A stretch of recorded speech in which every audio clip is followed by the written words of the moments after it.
actually coming back from the Impact taping, and we had changed and developed this news show called The Good News with Greg Davis and Lady Nicole Green. I had segments and all that kind of stuff.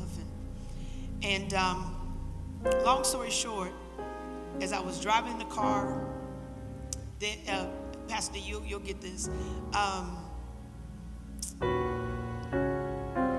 Bishop Silas's wife, Jennifer called me. I was driving from, and let me say this,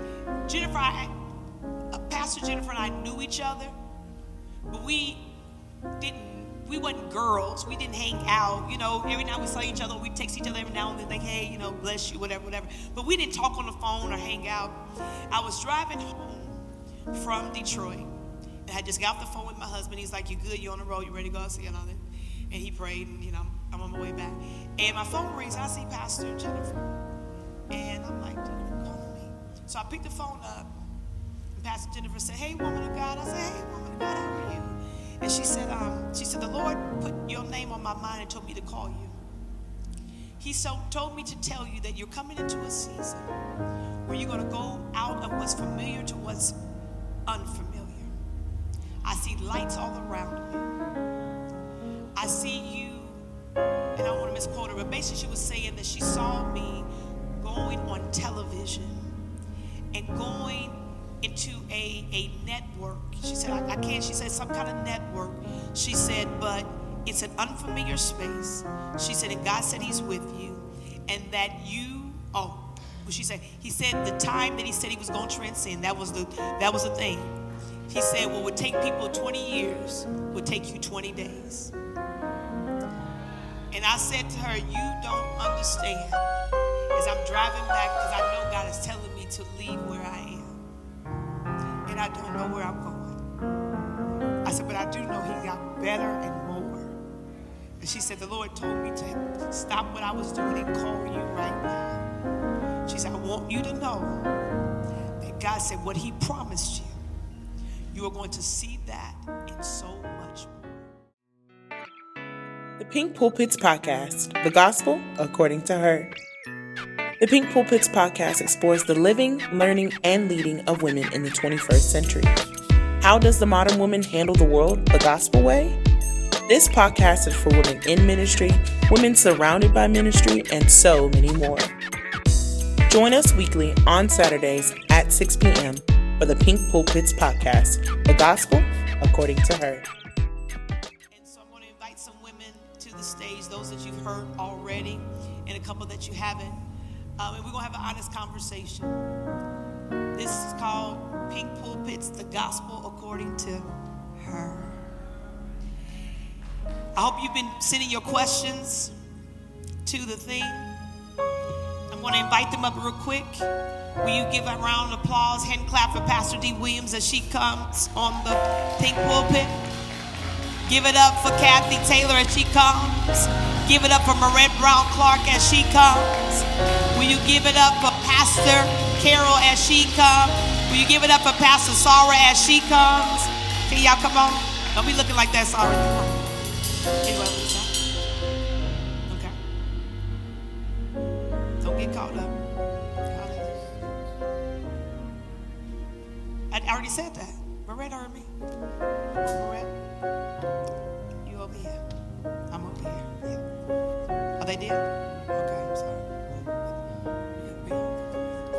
Carrie, you go over there on the end. Marette's going to be right here on this side. All right, y'all. This is the gospel according to her. Y'all ready for the conversation? Are y'all ready for the conversation? Okay. Make sure you send your questions there. So let me go right into it. This is the first panel. This panel is called The Assassin's Creed, Identifying the Secret Agents in Your Life. I know, somebody said, So the first question, and I'm going to ask Pastor D to start, and Kathy. How can you tell a secret agent from a real friend? And what, right? I'm telling you, we're going in, y'all, we're going deep. How can you tell a secret agent from a real friend, and what are the red flags? You want me to start? Okay, so I don't know why I'm starting first, but sure. A secret agent, here's one of the things that you'll quickly learn about me, those of you who don't know me. I'm very straightforward. I'm going to ask you, and I've asked people, okay, who are your friends? Okay, who do you hang out with, and what do they do? And so I listen to who they name, and I can tell from that I'm not supposed to be in that circle. Depending upon who you're with, that ain't for me. I don't hang out within those types of crowds or those types of people, even church folk, certain ones. And so I kind of just make sure that being upfront, being who you are. If they're a secret agent, they're going to eventually move away from you. If they're a friend, they're going to stick to you because they're going to like what you're pushing. I'd just like to say, just to add to what you said, a secret agent will bring sorrow. And your friend, just like the word says, sticks closer than a brother. Like, you know, Nick and I have been friends when she didn't have no money, and we was friends when I didn't have none. We shared back and forth to make each other work until times got better, you know. So a friend will stick with you when you right and when you wrong. They say, look, I'm gonna flow with you. Now you wrong right here, but I'm gonna flow with you. Now, agent, you'll come out the bathroom with your skirt in your pants, and they say, girl, that's cute, what you got on. They won't even tell you, you know, my real friend, I would tell a funny story. I know you got to go on. I was starting to lose a little weight. And so, you know, me, I'm like this, if I lose 5 pounds, I think there's 3 sizes. So I went on, got me one of them elastic skirts, and I put it on for one of my good girlfriends. She said, girl, you keep going the way you're going, in about a year, you're going to be able to wear that thing. She didn't hurt. So that's how you know a friend from an agent. Was that good? That was good? That was good? All right, so Sarah, I'm going to have you start with this one. How do you confront them, especially when they may be wrong? Confront a secret agent.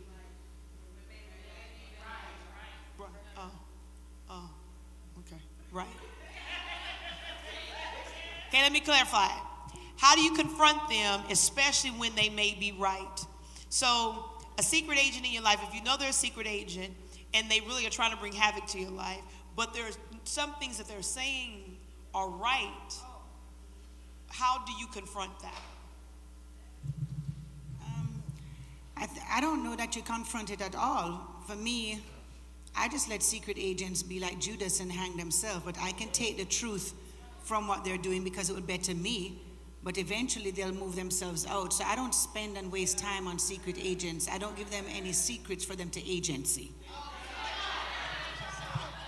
I just, be polite and cordial and things like that, but I don't spend energy on people that I already know are secret agents. I know more than they know because when you are prophetic, you always know.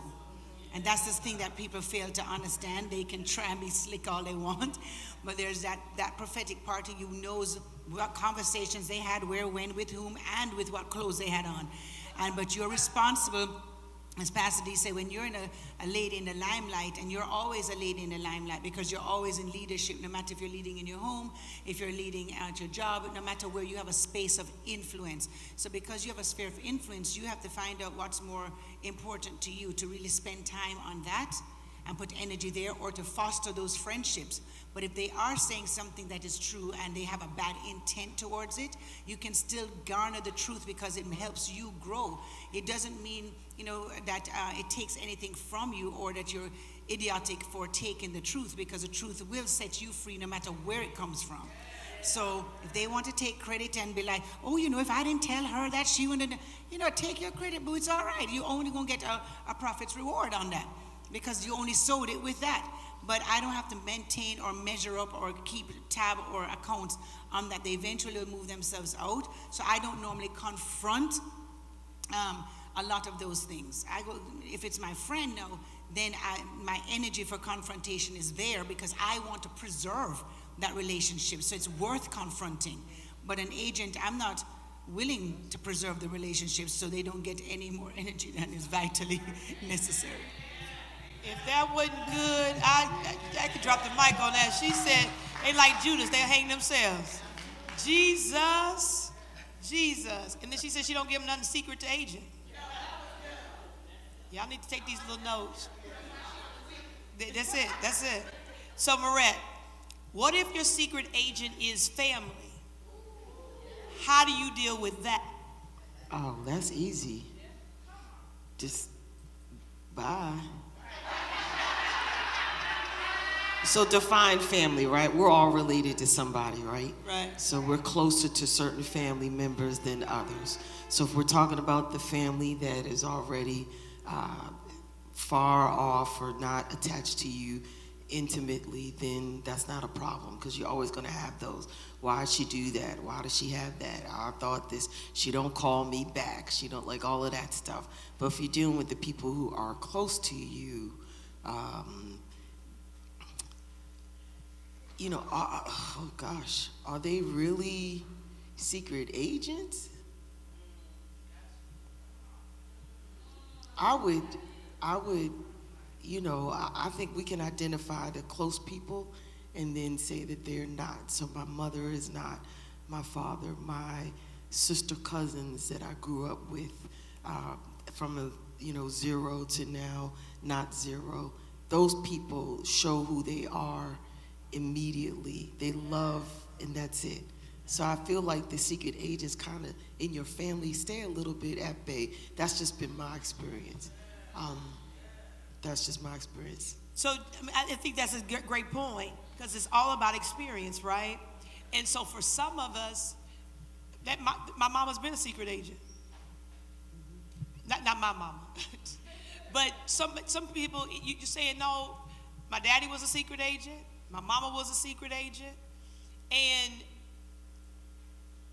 you got to ask the question, how do I deal with that?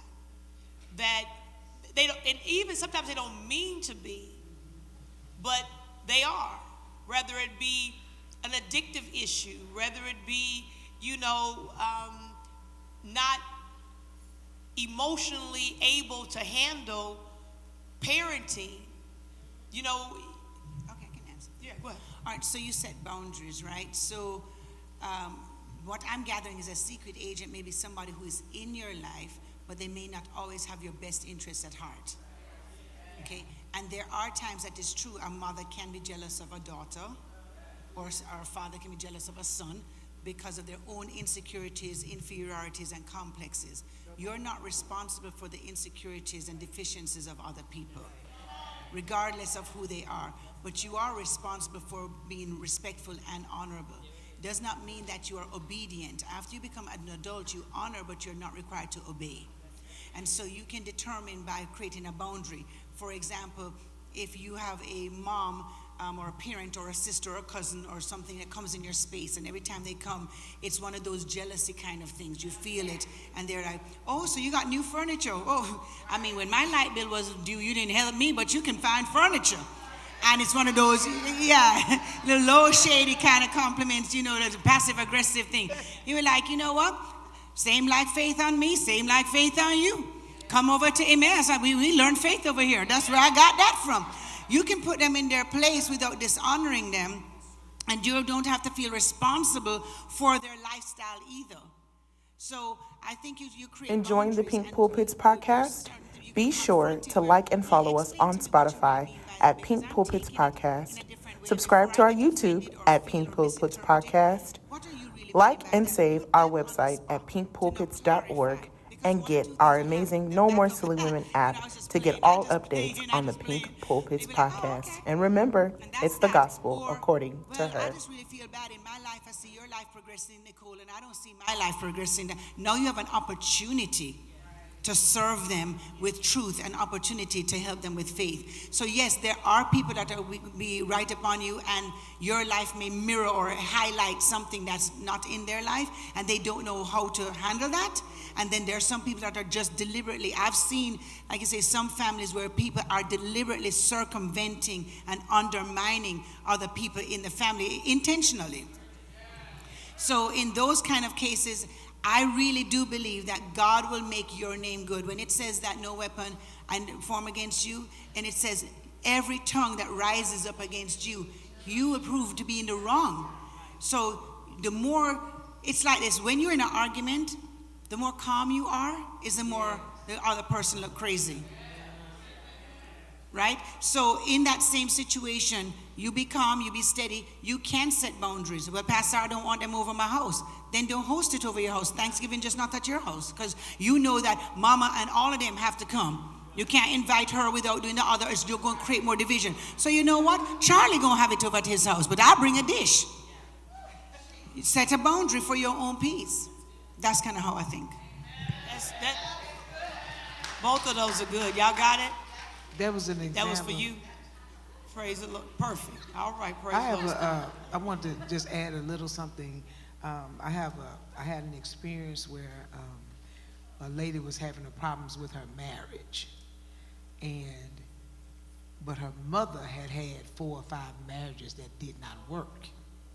So her mother was talking to her from her experience. Leave him, honey. I wouldn't take that. So. And then, so when she talked to me, she said, girl, if I keep him now, my mama gonna be mad at me. She said, wait a minute. If you're gonna stay with your husband or not stay with your husband, that has to be your decision. You can't. So sometimes they don't mean to be an agent or whatever, but they just are because of their experience. So we have to use our discernment and know what's what and who's who. That's good. Can y'all give it up for them? You just answered the next question. Can you all share a personal experience or antidote where you had to identify and handle individuals who were not genuine or trustworthy in your life? And then what lessons did you learn from those experiences? I think, like I said, the whole Thanksgiving, that was a real example. I actually did that. Right, so we used to host Thanksgiving all the time. But then people would come in and they don't want to contribute to the food, they don't want to clean up, they don't want to do nothing. And I would be sitting down there from Kingdom Come that morning all the way up to evening cooking, and then be left with it and expected to serve and expected to honor and expected to accommodate and all that. And then siblings and cousins and people just roll up in there and roll right out. And I could see that my heart again was like, this don't seem right. And then you were going to criticize our life though. Criticize our abundance, but it was okay for you to eat from it. So there was one Thanksgiving that I stood at the door as everybody was going out, and I said, so before you go, it would be great for you to help me with these dishes here. Because now I was getting annoyed. And so after that Thanksgiving, I said, we will never have Thanksgiving here anymore. We can have it somewhere else. I'll have Thanksgiving for us 4 and no more. But if we're going to have Thanksgiving that includes everybody else, it will be somewhere else. Because I'm not going to year after year keep accommodating an environment where it's not honoring and respecting, 1, our sacrifice, 2, the faith and works that it took for us to get to this point to be a blessing. And I'm just not going to do it. And I just could not do it anymore. So that's how I set a boundary, which is what I'm saying. That's where that example came from. It was a real thing for me. And when I tell you peace, everlasting, joy, overwhelming, oh my God, hallelujah, came. And y'all just too bougie. You know what? All right. It's okay. But I'm not $500 deep in for you eating up my food, and I don't have 3 piles of trash. So you know what? That's that. And so it really brought a lot of peace to my immediate family at that time, because I was at peace. And yeah, we went and I did exactly what I wanted. I helped to clean up. I didn't stay for the whole time, but I helped to clean up while I was there. I gave what I would have expected, and I was good. So that was just to answer that. That's good. That's good. Pastor Karen. Yes, thank you. Well, in the position that I'm in as a business owner and my family, I've had them to come and work for me. And I realized that it's not the right thing to do. And I've had them in my environment when I wasn't there, undermining me. To my staff, when I wasn't present.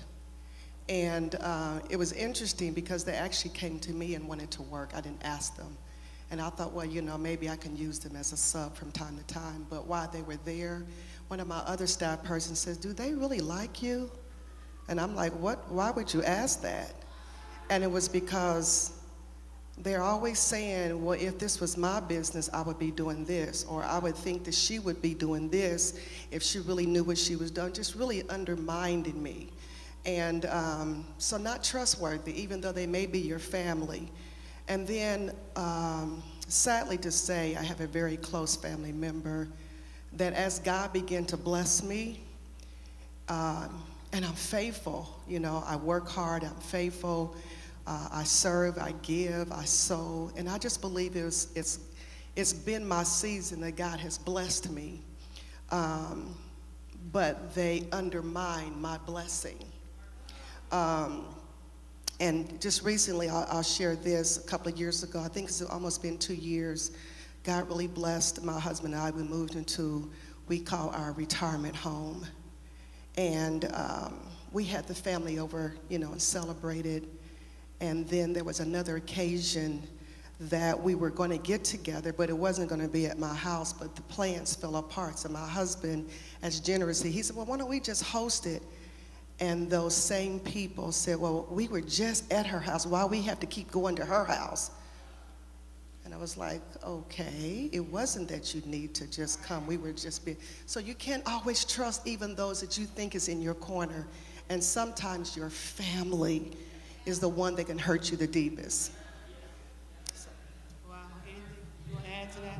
I know Pastor D, you down there ready to add. Well, no, I mean, again, I'm very confrontational. New work in the house. So I'm listening, and I'm like, really? Wow. Because I host Thanksgiving, not this year, I'll be in Cancun this year, but typically I host Thanksgiving at my home. And I understand exactly what you're saying, but I will say, okay, y'all, we need to get these dishes done right then and there. It ain't mine either.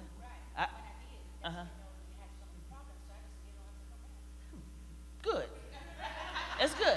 It's good. But even in that, but I'll say, okay, y'all, and I'll say, even when it comes to fixing their plates, hey, food gonna be here. You don't have to pile it all up at one time.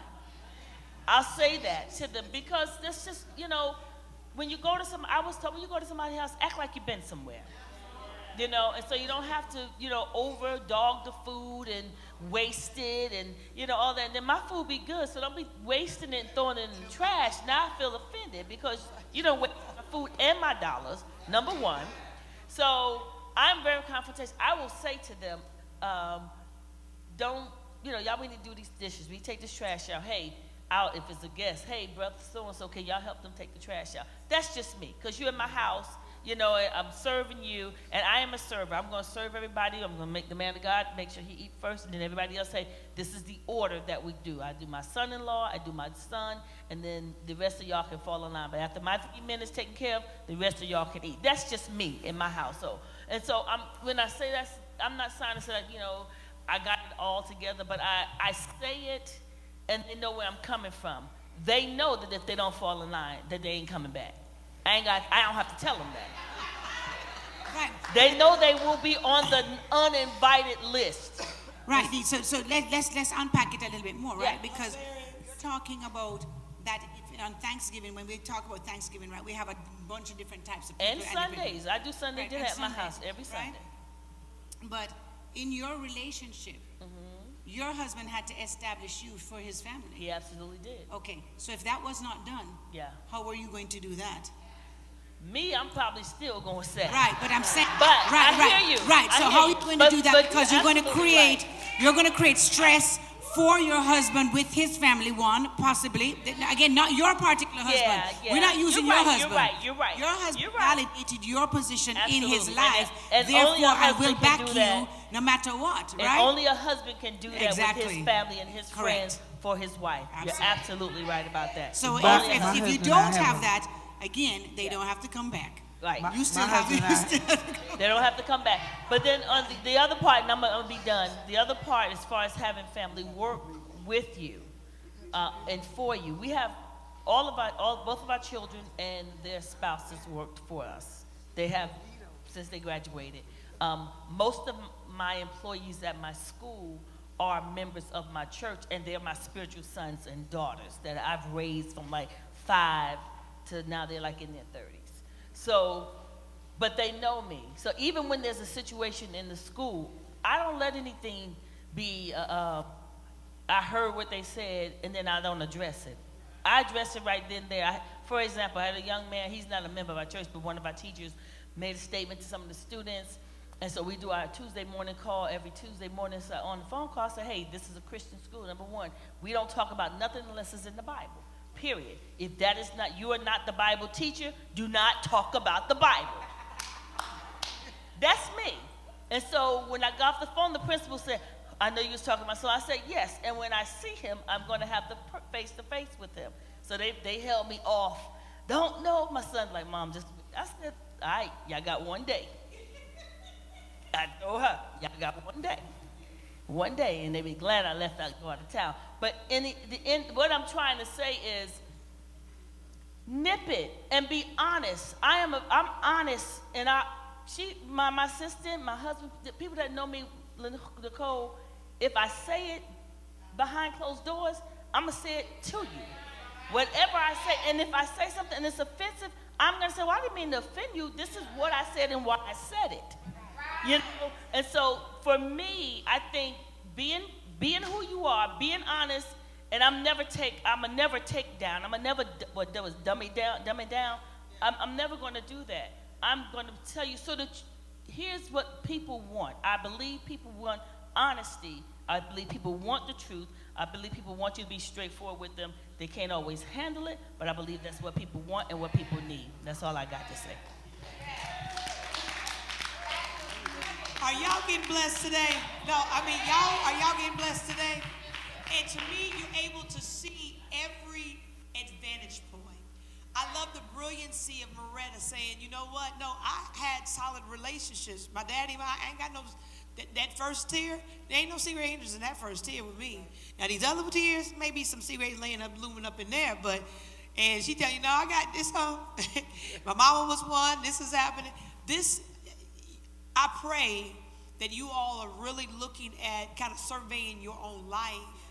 And you're saying, hey, when we talk about the gospel according to her, we are kingdom women, got it? That are walking out this good news of Jesus Christ. And we've got to figure out what is our gospel? What is it that, how are we living? How are we speaking? How are we interpreting? How are we engaging? How are we coming across? What's really happening? Because everything is spiritual.